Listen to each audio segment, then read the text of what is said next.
अगर कोई अपराधी सरकारी नौकरी नहीं कर सकता तो फिर कैसे दोषी नेता चुनाव लड़ सकता है? जी हाँ, कुछ इसी तरह के सवाल करते दिखी है सुप्रीम कोर्ट। वर्तमान में 543 सांसद है हमारे संसद में और इस 543 में से 251 ऐसे सांसद हैं जिन पर आपराधिक मामले दर्ज है।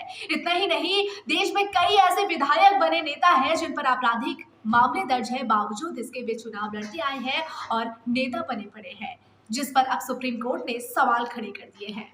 देश में कई ऐसे सांसद और विधायक मौजूद हैं जिन पर आपराधिक मामले दर्ज है। इसी पर देश की सर्वोच्च अदालत ने सवाल किया कि आपराधिक मामले में दोषी ठहराए जाने के बाद कोई व्यक्ति संसद में कैसे लौट सकता है। सुप्रीम कोर्ट के अधिवक्ता अश्विनी उपाध्याय द्वारा दायर जनहित याचिका पर सुनवाई करते हुए एससी ने ये सवाल किया है, जिसमें मांग की गई है कि देश में सांसदों और विधायकों के खिलाफ आपराधिक मामलों के शीघ्र निपटारे के अलावा दोषी नेताओं पर आजीवन प्रतिबंध लगाने का अनुरोध किया।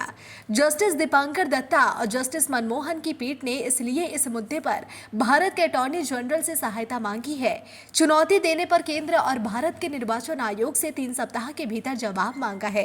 कोर्ट ने कहा कि एक बार जब उन्हें दोषी ठहराया जाता है और दोष सिद्धि बरकरार रखी जाती है तो लोग संसद और विधानमंडल में कैसे वापस आ सकते हैं, इसका उन्हें जवाब देना होगा। इसमें हितों का टकराव भी स्पष्ट है। वे कानूनों की पड़ताल करेंगे। बेंच ने कहा कि सुप्रीम कोर्ट कानूनों की समीक्षा करेगा।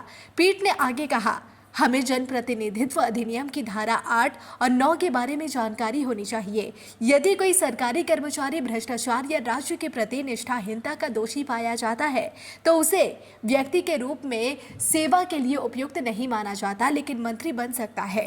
रिपोर्ट के मुताबिक 543 लोकसभा सांसदों में से 251 पर आपराधिक मामले चल रहे हैं, जिनमें से 170 ऐसे अपराध हैं जिसमें 5 या अधिक साल की कैद की सजा हो सकती है। इसके अलावा देश के कई ऐसे विधायक हैं जो केस होने के बावजूद एमएलए बने हुए हैं। एससी ने कहा कि चूंकि एक पूर्ण पीठ यानी 3 न्यायाधीशों ने सांसदों के खिलाफ आपराधिक मामलों के शीघ्र निपटारे पर फैसला सुनाया था, इसलिए खंडपीठ 2 न्यायाधीशों द्वारा मामले को फिर से खोलना अनुचित होगा। सुप्रीम कोर्ट ने इस मुद्दे को एक बड़ी पीठ के विचार करने के लिए मुख्य न्यायाधीश संजीव खन्ना के समक्ष रखने का निर्देश दिया।